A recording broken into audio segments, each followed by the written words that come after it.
So initially there's sort of a push to have people leave Miami and resettle elsewhere. But for the most part, when people go to a new place, if you're a foreigner, if you speak a different language, you want to be next to other people who speak your language, who had a similar experience, who are going through the same thing you are going through. So many of these Cubans go back to Miami because there's a larger community. And this helps establish the sort of Cuban-American community in Miami in the early 1960s. However, again, many of these individuals, going to Samuel's sort of point about exiles earlier, don't think that they're here long term.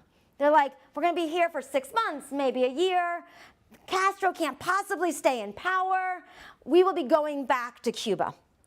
But with the failure of the Bay of Pigs, which was a CIA operation that tries to overthrow the Cuban government and is a massive US failure, and then again with the Cuban Missile Crisis, which is a showdown between the Soviet Union and the United States over missiles in Cuba, it becomes clear that there's not going to be a return back anytime soon.